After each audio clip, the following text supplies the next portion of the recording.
نحمده ونصلي على رسوله الكريم اما بعد فاعوذ بالله من الشيطان الرجيم بسم الله الرحمن الرحيم رب اشرح لي صدري ويسر لي امري واحلل عقدة من لساني يفقهوا قولي. صفحہ نمبر 117 قبلہ اور سترہ. نماز پڑھتے وقت قبلے کی طرف رخ کرنا خصوصاً فرض نماز میں اس کی فرضیت کے درجے کو سامنے رکھتے ہوئے یہ بات ذہن میں رہے کہ یہ براہ راست اللہ تعالیٰ کا حکم ہے. قرآن پاک میں ارشاد باری تعالیٰ ہے وَحَيْثُ مَا كُنْتُمْ فَوَلُّوا وُجُوهَكُمْ شَطْرَهُ کہ جہاں بھی تم ہو، جہاں بھی ہو، زمین پر ہو، آسمان پر ہو، سمندر میں ہو، کہیں پر بھی تم ہو، گھر کی چھت پر ہو یا بیسمنٹ میں ہو یا باغ میں ہو، جہاں بھی تم ہو تو کیا کرو فَوَلُّوا وُجُوهَكُمْ شَطْرَهُ اپنے چہروں کو اس کی سمت کر لو، اس کی جانب پھیر لو. حدیث میں بھی آتا ہے اذا قمت الى الصلاة فاسبغ الوضوء ثم استقبل القبلة فكبر. کیا معنی ہے اس کا؟ کہ جب تم نماز کے لیے کھڑے ہو تو اچھی طرح وضو کر لو، قبلے کی طرف رخ کر لو، پھر تکبیر کہو. حضرت ابن عمر سے روایت ہے کہ ایک مرتبہ لوگ مسجد قباء میں نماز صبح ادا کر رہے تھے کہ اچانک ایک آدمی نے آ کر کہا کہ نبی صلی اللہ علیہ وسلم پر رات کے وقت قرآن نازل ہوا ہے وقد امر ان یستقبل الکعبہ کہ آپ کو حکم دیا گیا ہے قرآن پاک میں کہ آپ کعبہ کی طرف رخ کر لیں یا توجہ فرمائیں. اس وقت لوگ شام کی طرف منہ کر کے یعنی بالکل اپوزٹ ڈائریکشن میں رخ کر کے نماز پڑھ رہے تھے اور وہ نماز ہی کی حالت میں کعبہ کی طرف گھوم گئے. قبلہ اور سترہ. قبلہ کا معنی تو سب جانتے ہیں، سترہ کا لفظی معنی ہوتا ہے پردہ یا اوٹ. مراد اس سے ہر وہ چیز جو نمازی بوقت نماز اپنے سامنے رکھ لے یا نصب کر لے. سترہ وہ چیز جو نمازی نماز پڑھتے وقت اپنے سامنے رکھ لے تاکہ لوگ اس کے آگے سے اگر گزریں تو اس کی نماز میں خلل نہ ہو. ابن خزامہ کی روایت میں آتا ہے لا تصلی الا الی سترہ یعنی سترے کے بغیر نماز نہ پڑھو. یعنی اس کی تاکید کی گئی ہے کہ نمازی جب نماز شروع کرے تو وہ اپنے سامنے کچھ نہ کچھ رکھے تاکہ اس رکھنے سے ایک نفسیاتی اثر ہوگا، ایک احساس ہوگا خود اس کو بھی کہ اس وقت وہ ایک مخصوص فعل ادا کر رہا ہے اور دوسرے لوگوں کو بھی کہ وہ اس وقت اپنے رب سے ہم کلام ہے اور یہ ایک رکاوٹ ہے باقی دنیا اور اس کے بیچ میں. حدیث میں اس کا فائدہ یہ بھی بتایا گیا ہے، ابو داؤد کی روایت ہے کہ اللہ یقطع الشیطان علیہ صلاتہ شیطان اس انسان کی نماز کاٹ نہ دے، یعنی شیطان اس کی نماز میں خلل انداز نہ ہو. تو اس سے یہ پتہ چلتا ہے کہ سترہ سامنے رکھنے سے انسان ایک طرح سے محفوظ ہوتا ہے، اپنی نماز کو پروٹیکٹ کر رہا ہوتا ہے، اپنے آپ کو بھی ایک طرح سے پروٹیکٹ کر رہا ہوتا ہے بیرونی خلل سے اور اسی طرح شیطان کے وار سے بھی. کیونکہ انسان اگر ایک کھلے میدان میں ایسے ہی کھڑا ہو جاتا ہے اور اس کے سامنے کوئی ایسی رکاوٹ یا آڑ نہیں ہوتی تو ایک طرح سے ہر چیز اس کے سامنے کھلی ہوتی ہے اور ہر طرف اس کا دھیان جاتا ہے اور شیطان کو زیادہ موقع ملتا ہے انسان کو ڈسٹریکٹ کرنے کا. احکام قبلہ. رسول اللہ صلی اللہ علیہ وسلم سواری پر نفل یا وتر نماز ادا کرنے کا ارادہ کرتے تو جدھر سواری کا منہ ہوتا اسی طرف نبی صلی اللہ علیہ وسلم کا رخ ہوتا. یعنی سواری پر قبلے کا تعین کیسے کرتے؟ جدھر سواری مڑ جاتی وہی رخ قبلے کے قائم مقام ہو جاتا. کان النبی صلی اللہ علیہ وسلم یصلی فی السفر علی راحلته حیث توجہت به یومئ ایماء صلاة اللیل الا الفرائض ویوتر علی راحلته. نبی صلی اللہ علیہ وسلم دوران سفر فرضوں کے علاوہ رات کی نماز اپنی سواری پر اشارے سے پڑھتے تھے اور سواری پر ہی وتر پڑھتے تھے. تو اس سے کیا پتہ چلتا ہے کہ فرض نماز کے علاوہ باقی نماز کہاں پڑھتے تھے؟ سواری پر. اور کیسے؟ اشارے سے. اور وتر بھی سواری پر.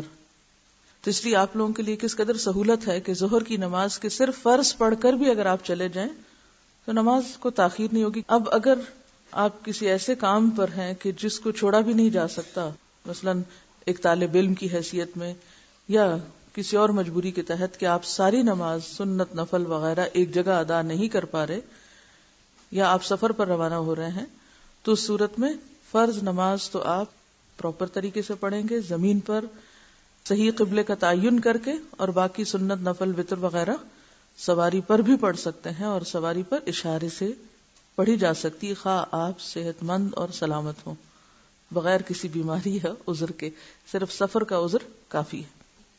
اور کبھی نبی صلی اللہ علیہ وسلم کا یہ معمول بھی دیکھنے میں آتا کہ جب اونٹنی پر نوافل ادا کرنے کا ارادہ فرماتے تو اونٹنی کا منہ قبلہ رخ کرتے اور تکبیر تحریمہ کہہ کر نماز شروع فرما دیتے. اس کے بعد نفل نماز ادا کرتے جس طرف بھی سواری کا رخ ہوتا. یعنی ابتداء میں جب نیت باندھتے، آغاز کرتے نماز کا، تو سواری کو کدھر موڑ لیتے؟ قبلے کی طرف. اللہ اکبر کہہ دیتے، اس کے بعد سفر شروع کر دیتے، اور جدھر جدھر سواری مڑتی چلی جاتی پھر نماز توڑتے نہیں تھے، نماز ادا کرتے چلے جاتے. تو اس سے کیا پتہ چلتا ہے کہ ابتداء میں انسان کو کوشش کرنی چاہیے کہ وہ قبلے کا تعین کرے جتنا ممکن ہو. اور اگر بالکل پتہ ہی نہ چلے، مثلا بادل وغیرہ ہیں یا موسم ایسا ہے یا رات کا وقت ہے، کوئی طریقہ ہی نہیں، اگرچہ اب کمپس ملتے ہیں، اگر وہ صحیح ہو تو ڈائریکشن صحیح بتاتے ہیں، اور اس سے آپ رات یا دن کے اوقات میں قبلے کا تعین کر سکتے ہیں. لیکن اگر ناممکن ہو، کوئی بھی صورت نہ ہو، تو پھر اینما تولوا فثم وجہ اللہ، وہ تو پھر ایک ایکسیپشنل صورت ہے. لیکن جہاں تک انسان کا بس چلے، اس کے لیے ممکن ہو، وہ تعین کرے. اب آپ کہیں گے کہ ہم مثلاً گاڑی پہ بیٹھے اور گاڑی ہمارے ہاتھ میں تھوڑی ہے کہ ہم اس کو ادھر ادھر موڑ سکیں، وہ تو ڈرائیور کے پاس ہے. تو اس صورت میں کیا کریں؟ اس صورت میں یہ ہے کہ اگر آپ دیکھ رہے ہیں کہ تھوڑا سا ادھر منہ کرنے سے یا ادھر مڑنے سے قبلے کا رخ مل سکتا ہے، تو آپ اپنی ہی سیٹ پر تھوڑا سا دائیں یا بائیں گھوم جائیے. اور اسی طرح اگر اس صورت میں بھی آپ سمجھے کہ گھومنا بھی ممکن نہیں، تو پھر جس طرف بھی رخ ہو آپ پڑھ سکتے ہیں. اور پھر خاص طور پر نوافل کا موقع اگر گھر پر نہیں اور آپ کو روز سفر کرنا ہے، اور سفر بھی فرض درجے کا ہے، لازم ہے، ایسے طلب العلم فریضہ، علم کا سیکھنا جو ہے فرض ہے. اب آپ کو گھر میں نہیں مل رہا وہ سب کچھ، استاد گھر پہ نہیں آ سکتا، اور آئے گا بھی کیسے؟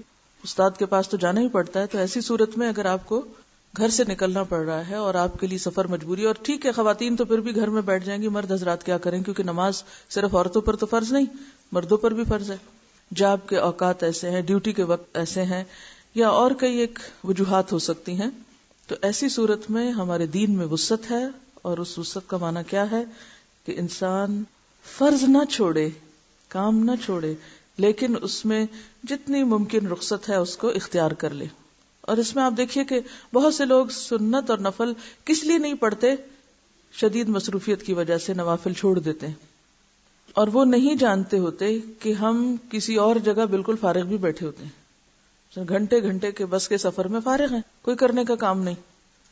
تو ایسی صورت میں اگر باوضو ہو کہ آپ سفر شروع کر رہے ہیں تو اپنے سواری پر بھی پڑھتے جائیں. اب آپ کے لیے ایک اور مسئلہ ہوگا کہ وہ لوگ دیکھتے ہیں تو وہ کیا کہیں گے، وہ تھوڑی دیر کچھ کہیں گے پھر وہ بھی یہی کرنے لگیں گے، وہ حیران ہوں گے، پریشان ہوں گے، شاید آپ پہ غضبناک بھی ہوں کہ آپ ہمیں گناہ گار کر رہے ہیں یا نماز پڑھ کے.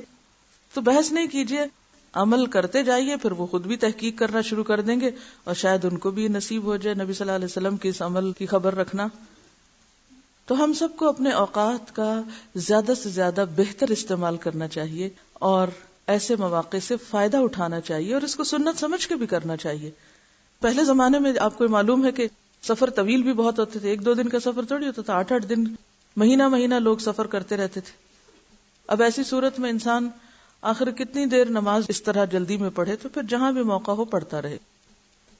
اس صورت میں آپ رکوع اور سجدہ سر کے اشارے سے کرتے، البتہ سجدے کی حالت میں رکوع کی نسبت سر کو زیادہ جھکا لیتے. رکوع اور سجدے کا فرق کیسے پتہ چلتا ہے؟ رکوع میں کم جھکتے اور سجدے میں میکسیمم، زیادہ سے زیادہ. جب فرض نماز ادا کرنا مقصود ہوتا ہے تو سواری سے اترتے اور قبلہ رخ کھڑے ہو جاتے. اس سے کیا پتہ چلتا ہے کہ فرض نماز بسوں گاڑیوں میں نہیں ہوتی، اس کے لیے آپ کو باقاعدہ قبلہ کا تعین کرنا ہے. الا یہ کہ کوئی صورت ہے ہی نہیں، مثلا ایک فلائٹ ہے 8 گھنٹے کی، اب وہ تو جہاز لینڈ کرے گا 8 گھنٹے کے بعد، اب آپ کیا کریں؟ اب نماز کا وقت گزر جائے گا، تو ایسی صورت میں پھر آپ اپنی سیٹ پر بیٹھے بیٹھے بھی پڑھ سکتے ہیں. لیکن اگر آپ سمجھیں کہ ایک نماز یعنی ظہر اور عصر کے بیچ کے وقت میں اترے گا جہاز، تو آپ دونوں کو جمع بھی کر سکتے ہیں. مغرب اور عشاء کے بیچ کا وقت ہو تو آپ جمع کر سکتے ہیں، اور جمع کر کے باقاعدہ قبلہ رخ ہو کر نماز پڑھیں. ادروائز آپ کیا کر سکتے ہیں؟ وہیں پڑھ سکتے ہیں. قبلہ کے بارے میں نبی صلی اللہ علیہ وسلم کا ارشاد ہے کہ شمال اور جنوب کے درمیان مغرب کی طرف تمام سمت قبلہ ہے. کتنا وسیع قبلہ آپ نے بتایا. شمال اور جنوب کتنے فاصلے پہ ہوتے ہیں؟ یعنی تھوڑا ادھر ہو گیا، ادھر ہو گیا، ادھر ہو گیا، ادھر ہو گیا، تو اس سے بہت فرق نہیں پڑتا. یعنی آپ پڑھ سکتے ہیں. آپ اپنے گھر میں ہیں، آپ نے صحیح ڈائریکشن معلوم کر لی، لیکن سفر میں آپ سورج کے غروب اور طلوع کو دیکھ کر قبلے کی ڈائریکشن متعین کر رہے ہیں، تو ہو سکتا ہے کہ سردیوں میں سورج کا رخ غروب کی جگہ کچھ اور ہو اور گرمیوں میں کچھ اور ہو. تو آپ ایک دفعہ کسی جگہ سے گزرے گرمیوں میں اور آپ نے رخ کہیں اور کیا، اگلی دفعہ گزرے تو تھوڑا اور، تو پھر آپ پریشان ہو کہ پتہ نہیں وہ نماز میری صحیح تھی یا یہ صحیح تھی. بہتر ہے نماز پڑھو ہی نہ. تو یہ کوئی عذر نہیں کہ نماز پڑھو ہی نہ، یہ حل نہیں ہے اس مسئلے کا. آپ کو نماز پڑھنا ہے. اگر تھوڑا بہت ڈائریکشن میں ادھر ادھر فرق ہو بھی گیا تو اس کی رخصت ہے. یعنی ڈائریکشن اصل میں دیکھنا ہے کہ سمت کون سی ہے. قبلے کی جانب قبر ہونے کی صورت میں وہاں سے ہٹ کر نماز ادا کرنی چاہیے، کیونکہ قبرستان میں ویسی نماز نہیں ہوتی، اور اگر کہیں ایسی جگہ پر آپ کو نماز ملی ہے جہاں سامنے قبر ہے تو قبر سے ہٹ کے پڑھیں. آپ صلی اللہ علیہ وسلم نے فرمایا کہ قبروں کی جانب منہ کر کے نماز ادا نہ کرو اور نہ قبروں پر بیٹھو. دونوں چیزیں منع ہے. سترہ کا بیان. یہاں سترہ سے مراد وہ چیز ہے جسے نمازی اپنے آگے کھڑا کر کے نماز پڑھتا ہے تاکہ اس کے آگے سے گزرنے والا سترے کے آگے سے گزر جائے اور گناہگار نہ ہو. یہ سترہ لاٹھی، برچھی، لکڑی، دیوار، ستون اور درخت سے ہوتا ہے، اور امام کا سترہ سب مقتدیوں کے لیے کافی ہوتا ہے. مقتدی کس کو کہتے ہیں؟ جی ہاں، امام کے پیچھے نماز پڑھنے والوں کو، اقتداء کرنے والوں کو. ان کی حضرت طلحہ بن عبید اللہ سے روایت ہے کہ رسول اللہ صلی اللہ علیہ وسلم نے فرمایا اذا وضع احدكم بين يديه مثل مؤخرة الرحل فليصلي ولا يبالي من مر وراء ذلك. باب فعل سے، جب تمہارا ایک شخص اپنے سامنے پالان کی پچھلی لکڑی کے برابر کوئی چیز رکھ لے تو نماز جاری رکھے، اور جو کوئی اس کے سامنے سے گزرے اس کی پرواہ نہ کرے. اب یہاں یہ بتایا گیا کہ سترہ کتنا ہونا چاہیے، اور اس کو تشبیہ دی گئی پالان کی پچھلی لکڑی سے. حضرت عطا فرماتے ہیں کہ پالان کے پچھلے حصے کی لکڑی 1 ہاتھ یا اس سے کچھ زیادہ لمبی ہوتی ہے. یعنی بہت لمبی لکڑی نہیں کہ آپ کے قد کے برابر ہو یا آدھے قد کے برابر، یعنی چھوٹی سی لکڑی ہو تو بھی کافی ہے. معلوم ہوا کہ کم از کم 1 ہاتھ لمبی لکڑی یا کوئی اور چیز سترہ بن سکتی ہے. اب یہ لکڑی باریک بھی ہو سکتی، لوہے کی سلاخ بھی ہو سکتی، یعنی پتلی سے پتلی بھی ہو سکتی ہے، چوڑی بھی ہو سکتی ہے. تو تیر جیسی لکڑی جو ہے وہ بھی کافی ہو سکتی ہے. اچھا، ایک روایت میں آیا اگر کچھ نہ ہو تو لکیر کھینچ لے، لیکن یہ روایت ضعیف ہے. حضرت ابو جحیفہ رضی اللہ عنہ سے روایت ہے کہ رسول اللہ صلی اللہ علیہ وسلم نے بطحا میں لوگوں کو نماز پڑھائی. نبی صلی اللہ علیہ وسلم کے سامنے ایک برچھی نصب تھی. آپ نے 2 رکعت ظہر کی نماز پڑھائی اور 2 رکعت عصر کی، یعنی جمع کی. اس وقت برچھی کی دوسری طرف عورتیں اور گدھے چلے جا رہے تھے. یہ اب عورتوں اور گدھوں کو اکٹھا کیوں کر دیا گیا ہے؟ کیونکہ ایک دوسری روایت میں آتا ہے کہ مرد کے سامنے سے اگر عورت گزرے تو اس سے اس کی نماز میں خلل آتا ہے. تو اب یہ کہ اگر سترے کے پار سے کوئی گزر رہا ہو تو اس سے فرق نہیں پڑتا. نمازی کے آگے سے گزرنے کا گناہ. رسول اللہ صلی اللہ علیہ وسلم نے فرمایا اگر نمازی کے سامنے سے گزرنے والے کو گزرنے کی سزا معلوم ہو جائے تو اسے 1 قدم آگے بڑھنے کی بجائے 40 دن، ماہ یا سال تک وہیں کھڑے رہنا پسند ہو. یعنی لفظ 40 آتا ہے، یہ نہیں پتا کہ اس سے مراد مہینے ہیں یا سال ہے یا دن ہے. یعنی ایک شخص کو 40 دن، اب سب سے کم اس میں کیا ہے دن، اگر ہم منیمم بھی لگائیں یا اگر اس سے بھی کم ہم گھنٹے پہ آ جائیں مثلا یا منٹ پہ بھی آ جائیں تو ہمارے لیے تو 1 منٹ کھڑا ہونا بھی بہت بھاری ہے. تو فرمایا کہ اگر پتہ چل جائے کہ نمازی کے آگے سے گزرنے کی سزا کتنی سخت ہے. تو انسان 40 یعنی دن یا مہینے یا سال یا گھنٹے کھڑا رہے، انتظار کرے جب تک کہ نمازی نماز ختم کر لے، لیکن آگے سے نہ گزرے. یعنی اتنی شدید ہے یہ چیز، کوئی معمولی بات نہیں ہے کہ انسان اسے نظر انداز کر دے اور اس کی حرمت کو پامال کر دے. اب اس سے آپ دیکھیے کہ ایک طرف ہمیں یوں لگے گا جیسے اوہ بڑی سختی ہے. نہیں، یہ سختی نہیں ہے. ذرا سوچئے کہ اللہ تعالی نماز پڑھنے والے کی نماز کی کس قدر قدردانی اور حفاظت فرما رہے ہیں. کتنی شان ہے اس کی جو اپنے رب سے ہم کلام ہوتا ہے، اپنے رب کے آگے جھکتا ہے، کہ اس کو ڈسٹرب کرنے والا اتنی سخت سزا کا مستحق ہے کہ کوئی اس کو ڈسٹرب نہ کرے. تو بعض اوقات ہم آگے سے گزر کے اور اس طرح تو ڈسٹرب نہیں کرتے، لیکن زور زور سے ٹیلی ویژن یا ریڈیو لگا کر یا پھر ہنسی مذاق اور باتیں اور شور شرابہ اور ہنگامہ اور چیخنا چلانا گھر میں کر کے دوسرے نمازی کی نماز کو ڈسٹرب کرتے ہیں. تو یہ چیز سخت ناپسندیدہ ہے. اور بعض لوگ تو محض ایک دوسرے کو یہ کہہ کے دیکھو نماز پڑھا، چپ کر جاؤ، چپ کرو نماز ہو رہی، نماز ہو رہی، چپ کرو نماز ہو رہی، یہی کہہ کے نماز ڈسٹرب کرتے رہتے ہیں دوسروں کی. ایسے تمام مواقع پر اپنی باڈی لینگویج استعمال کیجئے، اشاروں سے، ہاتھ روک کے، کسی بھی طرح. کبھی کسی کو خاموش کرانا ہو تو پہلے عمل سے نمونہ پیش کریں. کیسے؟ پہلے خود خاموش ہو. جو شخص خود خاموش نہیں رہنا جانتا اور محض دوسروں کو کہہ رہا ہے کہ تم خاموش ہو جاؤ، وہ خاموش کرانے کے لائق نہیں، اہل نہیں، قابل نہیں. تو جسے کسی کو خاموش کرانا ہے اسے خود سٹل ہو جانا چاہیے. دوسری بات یہ ہے کہ اگر علم کی کوئی مجلس ہو رہی ہو تو اس میں بھی اسی طرح خاموش رہنا ضروری، کیونکہ اس کا بھی احترام ہے. جس کی ایک مثال جمعے کا خطبہ ہے. جمعے کے خطبے کے دوران بولنا اور گفتگو کرنا اور اس میں خلل پیدا کرنا بھی سخت قابل مذمت ہے. حتیٰ کہ وہ شخص جو کسی کو کہے چپ ہو جاؤ تو وہ بھی لغو کا ارتکاب کرتا ہے. اس شخص کو بھی ناپسندیدہ قرار دیا گیا جو دوسروں کو چپ کرائے. یعنی کسی کو اتنی بھی بولنے کی اجازت نہیں کہ وہ دوسرے کو کہے تم چپ ہو جاؤ. ہاں، اشارے سے کام لے سکتا ہے، دوسرے کو ہلا سکتا ہے، توجہ دلا سکتا ہے، لیکن بول نہیں سکتا. کیوں؟ اس لیے کہ بولنے سے سننے میں خلل آتا ہے، اور اگر بات درست نہ سنی گئی، غلط سن لی گئی تو کیا ہوگا؟ عمل ہی غلط ہو جائے گا، تو محنت ہی دوسرے کی ضائع ہو جائے گی. تو اس چیز پر ہم سب کو بہت توجہ کرنی چاہیے. اور اسلام کی تعلیم کے ساتھ صحیح ادب آداب بھی معلوم ہونا اسی تعلیم کا ایک حصہ ہے، کیونکہ بے ادب بے نصیب. تو یہاں یہ نماز کا ادب ہے. سترہ کیا ہے؟ نماز کا ادب ہے. نمازی کی نماز میں خشوع کے لیے ایک مؤثر چیز ہے یا مددگار چیز ہے، کیونکہ نماز میں خشوع مطلوب ہے. نماز محض اٹھک بیٹھک کا نام نہیں. قد افلح المؤمنون الذین هم فی صلاتهم خاشعون. صرف نماز پڑھنا کافی نہیں، یقیناً فلاح پا گئے وہ مومن جو اپنی نمازوں میں خشوع اختیار کرتے ہیں.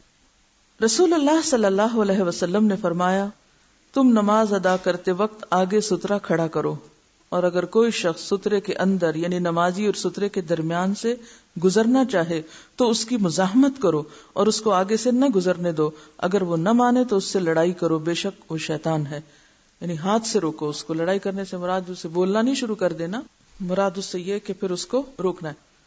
یعنی سترہ اور نمازی اگر اس کے اندر سے کوئی گزرنے لگے تو گزرنے نہ دو، ہاتھ سے روک لو اس کو، کیونکہ یہ شیطان گزر رہا ہے. یہ شیطان کا خلل تھا، یہ شیطان نے کسی کے دل میں ڈالا کہ چلو اس کے آگے سے گزر جاؤ. کیونکہ شیطان تو ہر تدبیر اور ہر ذریعہ اختیار کرتا ہے. کس کے لیے؟ انسان کی نماز کو بیکار کرنے کے لیے، کہ پڑھ کے بھی نہ پڑھی ہوئی ہو، پڑھنے کا بھی کوئی فائدہ نہ ہو. یعنی پڑھی بھی اس نے، لیکن پڑھی بھی ایسے جیسے گویا پڑھی ہی نہیں. اور جو بہت چھوٹے بچے ہیں، بہت ہی چھوٹے، جن کو ابھی شعور نہیں، ان کو بھی کوشش کرنی چاہیے کہ تھوڑا سا روکیں. لیکن جو بچے بڑے ہو جائیں ان کو تو بیٹھ کے اچھی طرح سمجھانا چاہیے. اور ان کو اگر آپ یہ بتا دیں نا، یہ حدیث سنا دیں، جس عمر کے بچے 4-5 سال کے بہت باتیں سمجھنے لگتے ہیں، تو اگر آپ یہ بات بتا دیں کہ کتنی سخت ممانعت ہے تو میرا نہیں خیال کہ وہ ناسمجھی کا ثبوت دیں. ایک روایت میں ہے 2 بار تو اس کو ہاتھ سے روکو، اگر نہ رکے تو اس سے ہاتھا پائی سے بھی گریز نہ کیا جائے. نہیں 2 لگانی پڑے تو بھی لگا دو، کیونکہ وہ شیطان ہے. نبی صلی اللہ علیہ وسلم سترہ اور اپنے درمیان میں سے کسی چیز کو گزرنے نہ دیتے تھے.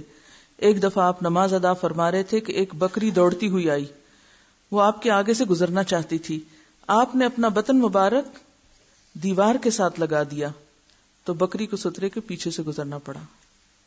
یعنی جو ہی دیکھا کہ بکری آ رہی تو آپ بالکل دیوار کے ساتھ لگ گئے, کیونکہ آپ کے سامنے سترا کیا تھا؟ دیوار. یعنی بکری کو گزرنے نہیں دیا. جس سے پتہ چلتا ہے کہ انسان تو درکنار, بکری کو بھی نہیں گزرنے دینا, کسی جانور کو بھی نہیں گزرنے دینا, لیکن بہت سے لوگ جانوروں سے بھی گئے گزرے ہوتے ہیں. رسول اللہ صلی اللہ علیہ وسلم کی جائے نماز اور دیوار کے درمیان ایک بکری کے گزرنے کا فاصلہ ہوتا تھا. یعنی بہت کم فاصلہ ہوتا تھا سترے کے اور آپ کے بیچ میں. یہ نہیں کہ آپ اپنی ٹیریٹری اتنی بڑھا لیں کہ سترا وہ کہیں جا رکھیں اور پھر لوگوں کی آمد و رفت پہ پابندی نہیں, کتنا بس اتنے جس میں سجدہ ہو جائے. رسول اللہ صلی اللہ علیہ وسلم نے فرمایا, اگر نمازی کے آگے اونٹ کے پالان کی پچھلی لکڑی جتنا لمبا سترا نہ ہو اور بالغ عورت, گدھا یا سیاہ کتا آگے سے گزر جائے تو نماز ٹوٹ جاتی ہے, اور سیاہ کتا شیطان ہے. نیچے آپ دیکھیے نمبر 2 حاشیے پہ امام احمد رحمت اللہ علیہ فرماتے ہیں کہ عورت اور گدھے کے مسئلے میں میرا دل مطمئن نہیں ہے. امام مالک, شافعی, ابو حنیفہ اور جمہور علماء متقدمین و متاخرین فرماتے ہیں کہ نمازی کے سامنے سے کسی چیز کے گزرنے سے اس کی نماز باطل نہیں ہوتی. ٹھیک ہے, یعنی اس میں نمازی کا کیا قصور؟ اب ایک شخص نماز شروع کرے, ایک گزر جائے, وہ نماز توڑ دے, پھر شروع کرے, ایک اور گزر جائے, پھر کیونکہ ہر جگہ تو آپ گھر کی طرح پروٹیکٹڈ نہیں ہوتے. جیسے حرم ہے, کوئی اور جگہ ایسی پبلک پلیسز ہو سکتی ہیں, یا ایسے مقامات جہاں لوگوں کو یہ شعور ہی نہیں کہ نمازی کے آگے سے نہیں گزرنا. تو ایسی صورت میں پھر نمازی پر کیا وبال؟ تو پھر اس حدیث کا مطلب کیا ہوا؟ وہ کہتے ہیں یقطع الصلاۃ کا مطلب یہ ہے کہ نماز میں دل کا خشوع و خضوع قائم نہیں رہتا. یعنی نماز میں ڈسٹریکشن کے معنی میں ہے یقطع. یہاں قطع ہونے کا مطلب کیا ہے؟ یعنی نمازی ڈسٹریکٹ ہو جاتا ہے, جس کی وجہ سے نماز میں نقص اور کمی پیدا ہو جاتی ہے. حضرت عائشہ رضی اللہ عنہا سے روایت ہے کہ میں رسول اللہ صلی اللہ علیہ وسلم کے آگے سو رہی ہوتی تھی, کیونکہ کمرہ بہت چھوٹا تھا. میرے پاؤں آپ کے سامنے ہوتے, جب آپ سجدہ کرتے تو میں اپنے پاؤں سمیٹ لیتی, اور جس وقت آپ کھڑے ہوتے تو پاؤں پھیلا دیتی.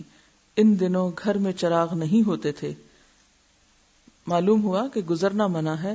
اگر آگے کوئی لیٹا ہوا ہے تو حرج نہیں, جیسے بچہ کوئی لیٹ جائے یا کمرہ ایک ہے. اور کیا آپ کو معلوم ہے کہ پاکستان کی ایک بڑی آبادی کے پاس یا تو گھر نہیں, یا ایک کمرے کا گھر ہے, یا وہ جھگی میں رہتے ہیں, اور پوری فیملی, بعض اوقات ماں باپ, بچے, اور بعض اوقات ان کے بھی آگے بچے, سب ایک چھت کے نیچے رہ رہے ہوتے ہیں, اور یہ ان کی مستقل زندگی ہے. یعنی ان کے سامنے کوئی ہوپ نہیں ہے کہ وہ اس مشکل یا تنگی سے نجات پا سکیں گے. تو ہمیشہ اگر ہم اپنے سے چھوٹے کو دیکھیں تو ہمارے دل میں شکر کے جذبات پیدا ہوتے ہیں, لیکن جب ہم اپنے سے بہتر کو دیکھتے ہیں تو ہمارے دل میں غصہ اور نفرت کے جذبات پیدا ہوتے ہیں, اور اس سے نقصان ہمیں خود ہوتا ہے, کسی کا کیا جاتا ہے. تو ایسی صورت میں دین کس کے لیے؟ سب کے لیے.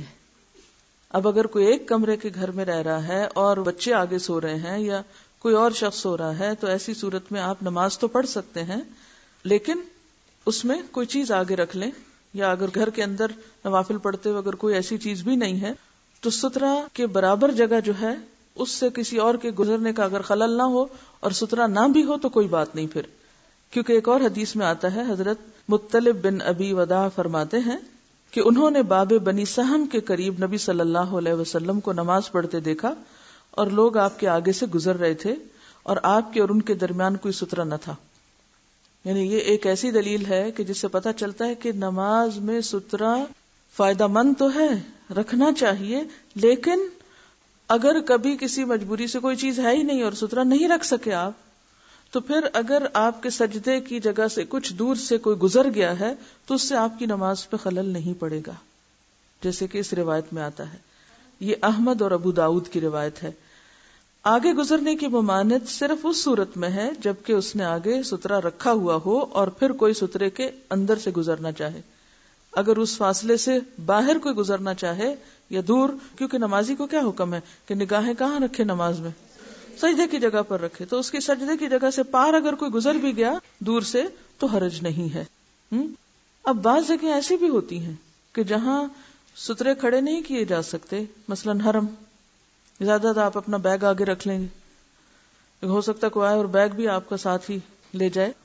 یا پھر یہ ہے کہ اس کثیر تعداد میں لوگ ہوتے ہیں کہ کوئی بھی چیز آپ رکھ سکتے نہیں، پاسبلٹی ہوتی ہی نہیں. تو ایسی صورت میں جہاں بالکل حالات اپنے ہاتھ سے باہر ہوں اور کوئی اور جگہ ہو ہی نہ گزرنے کی، تو ایسی ایکسیپشنل صورتوں میں رخصت موجود ہے، جیسے حرم. بعض لوگ تو حرم تک کی بھی اجازت نہیں دیتے، جیسے امام بخاری کا مذہب یہی ہے کہ وہ حرم میں بھی کہتے ہیں کہ نہیں، کوئی کسی کے آگے سے نہیں گزر سکتا. لیکن بعض دوسرے علماء یہ کہتے ہیں کہ ایسا کیا جا سکتا ہے، اور وہ اسی کو دلیل بناتے ہیں کہ آپ صلی اللہ علیہ وسلم نے ایک موقع پر ایسی جگہ نماز پڑھی کہ جہاں سترا نہیں تھا اور لوگ گزر رہے تھے. آگے سے مراد یہ نہیں کہ پاس سے گزر رہے تھے، یعنی سامنے سے گزر رہے تھے. ایک اور چیز جو یہاں بیان نہیں ہوئی جس کا معلوم ہونا آپ کے لیے ضروری ہے، وہ یہ کہ امام کے آگے جو سترا ہے تمام مقتدیوں کے لیے وہ کافی ہے.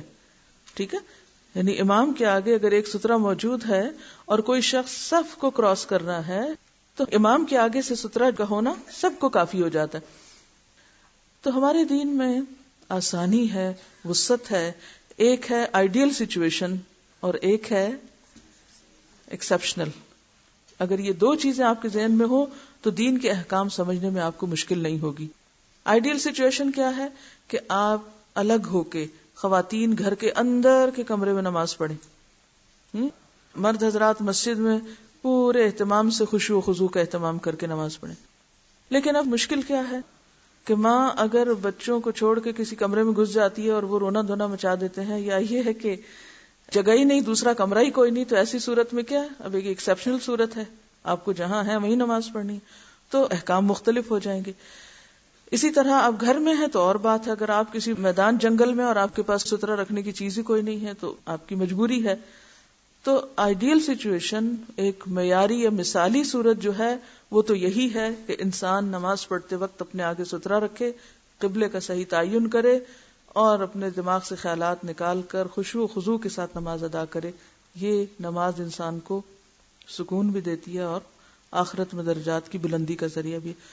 اور ایک ہے ایکسیپشنل صورت کہ آپ سفر میں ہیں، آپ کے پاس گھر ایک ہی کمرے کا ہے، آپ اور ایسی کئی مشکلات کا شکار ہیں.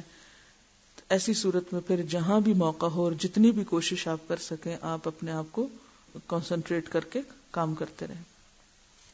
اب سوال یہ پیدا ہوتا ہے کہ اگر قبلے کا رخ معلوم نہ ہو سکے تو پھر انسان کیا کرے؟ اگر کسی ایسی جگہ پر ہے جہاں مشکل ہو گیا ہے، مثلا رات کا وقت ہے یا دن میں بھی سورج نہیں ہے، بادل وغیرہ ہیں، تو ایسی صورت میں پھر کیا کرے؟ تو اس بارے میں پہلی بات آپ کے ذہن میں یہ رہے کہ لا یکلف اللہ نفسا الا وسعها.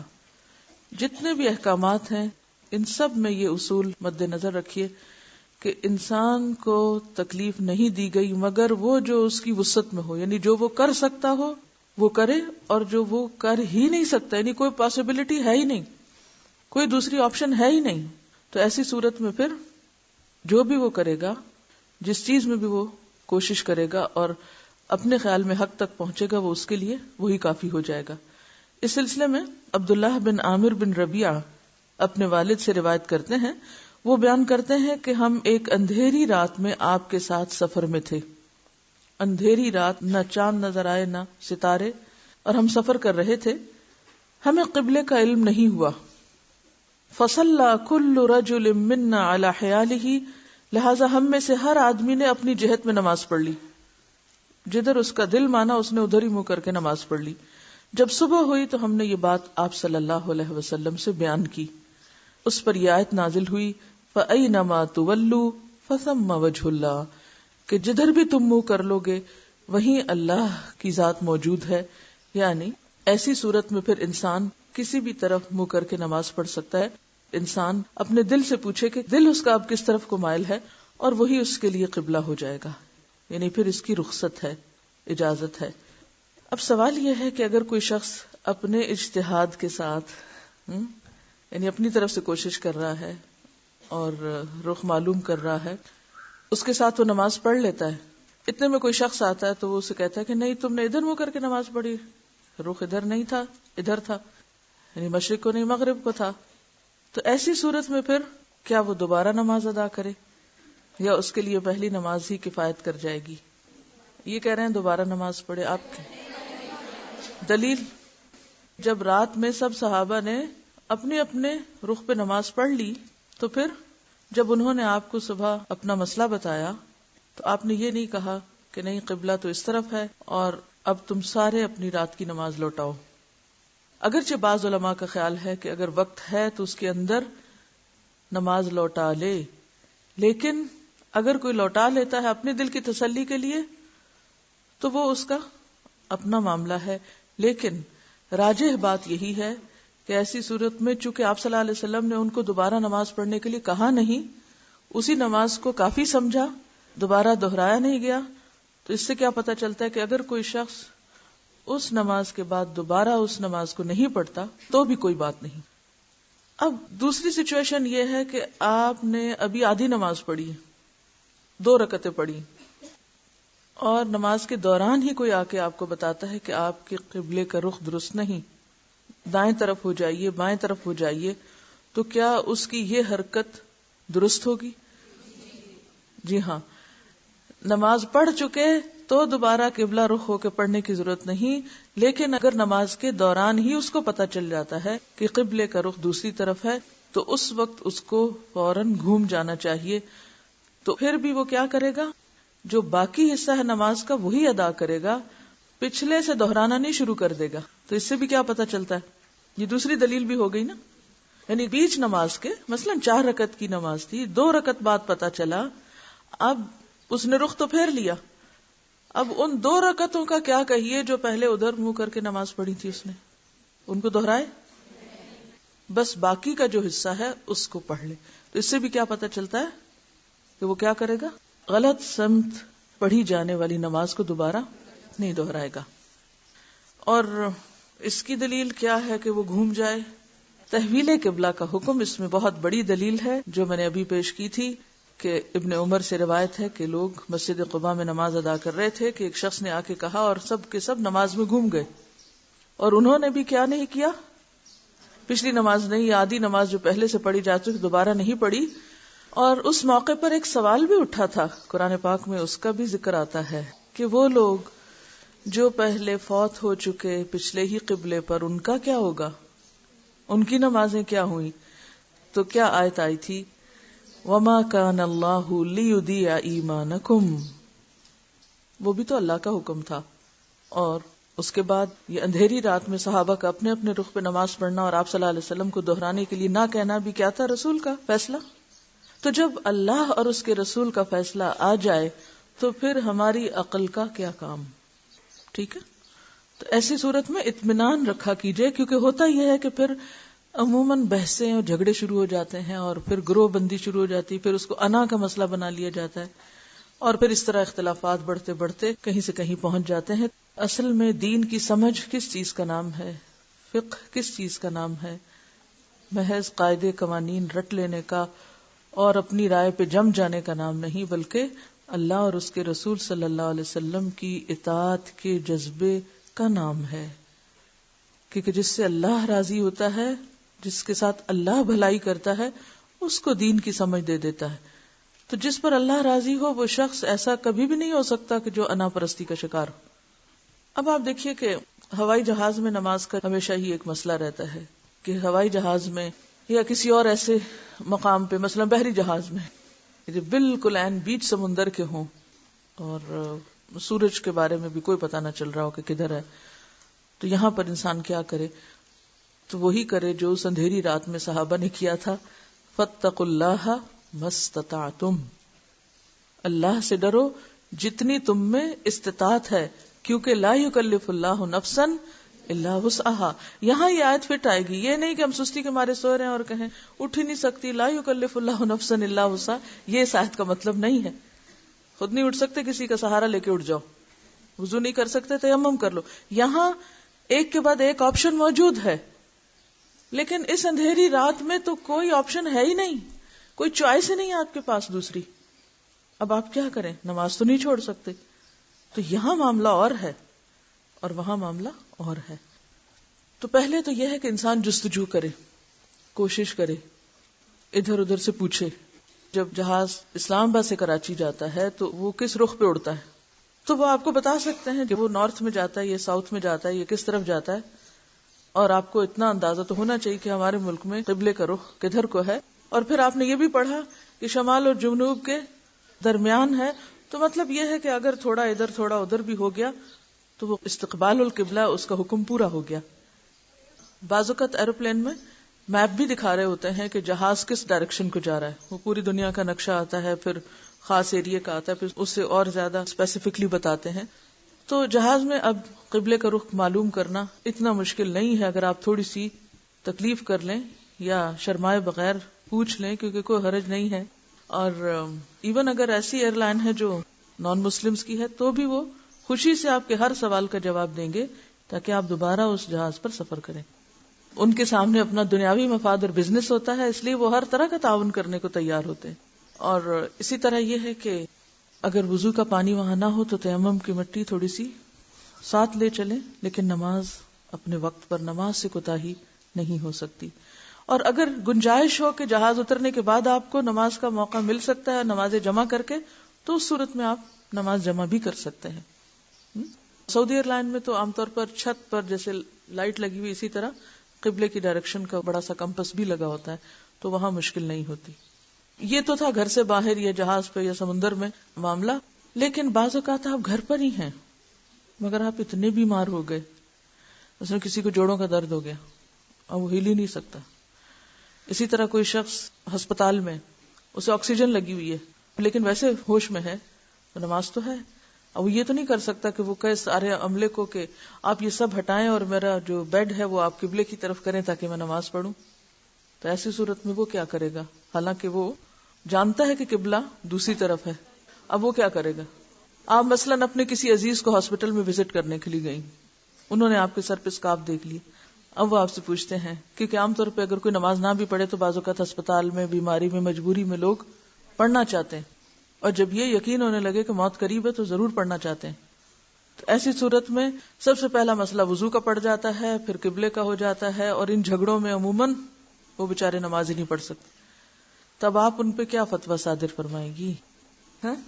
یہ نہیں کہ ڈاکٹر کو بلائیں گی اور کہیں گی ذرا یہ پلیز ہٹائیے ان کا یہ سب کچھ، کیونکہ نماز اہم ہے اور قبلے کی طرف رخ کرنا فرض ہے، کیونکہ قرآن میں آیا ہے حیث ما کنتم. حیث ما ظرف زمان و مکان دونوں پہ آتا ہے، حیث ما کنتم فولوا وجوہکم شطرہ. یہ آیت نہیں سنائیں گی؟ کیوں؟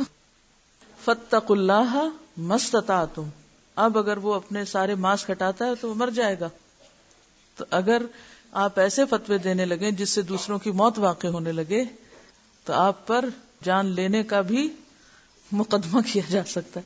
تو ایسے تمام مواقع پر کچھ اصول آپ کو یاد ہونے چاہیے اور کچھ دلائل بھی ہونے چاہیے، کیونکہ بعض اوقات ہم کسی کو تو رخصت دے دیتے، اپنے دل میں ایک بے چینی شروع ہو جاتی کہ پتہ نہیں صحیح بات بھی کی ہے یا نہیں. تو علم کے ساتھ، یقین کے ساتھ اور دلیل کے ساتھ. دیکھیے اگر آپ زندگی میں ایک اصول بنا لیں گے نا کہ جو کام کرنا دلیل کے ساتھ کرنا ہے، لیحیا من حی عن بینہ، تو انشاءاللہ تعالی دل کے اندر ایک خاص قسم کا اطمینان اور سکون اور سرور ہوگا کہ جو کر رہے ہیں وہ درست کر رہے ہیں، چاہے وہ عمل چھوٹا سا بھی کیوں نہ ہو، اس کی کوالٹی بہت بڑھ جائے گی، بہت بہتر ہو جائے گی. تو ہمیشہ چیزوں کی کوالٹی کے پیچھے جایا کریں. ٹھیک ہے؟ تو بات یہ ہے کہ اگر کوئی شخص بیمار ہے یا معذور ہے یا مجبور ہے، بیڈ ریڈن ہے، کوئی ایسا انتظام نہیں، مثلا ویل چیئر کا، بیڈ کے ساتھ ویلز نہیں لگے ہوئے کہ وہ ادھر گھمائے یا ادھر گھمائے قبلے کی طرف، اور گھر اس رخ پہ بنا ہوا ہے یا ایسا چھوٹا کمرہ ہے یا ایسی جگہ ہے کہ وہ گھما سکتا ہی نہیں، تو وہ جتنا خود مڑ سکے، جتنا ہل جل سکے، اپنی حیثیت یا ہمت کے مطابق کوشش کر لے اور اس طرف منہ کر کے نماز پڑھ لے، اور باقی معاملہ اللہ پہ چھوڑ دے. کیونکہ اس موقع پر کیا آیت ذہن میں ہوگی؟ اینما کنتم فثم وجہ اللہ. ٹھیک ہے؟ وآخر دعوانا ان الحمد للہ رب العالمین. سبحانک اللہم وبحمدک، نشہد ان لا الہ الا انت، نستغفرک ونتوب الیک.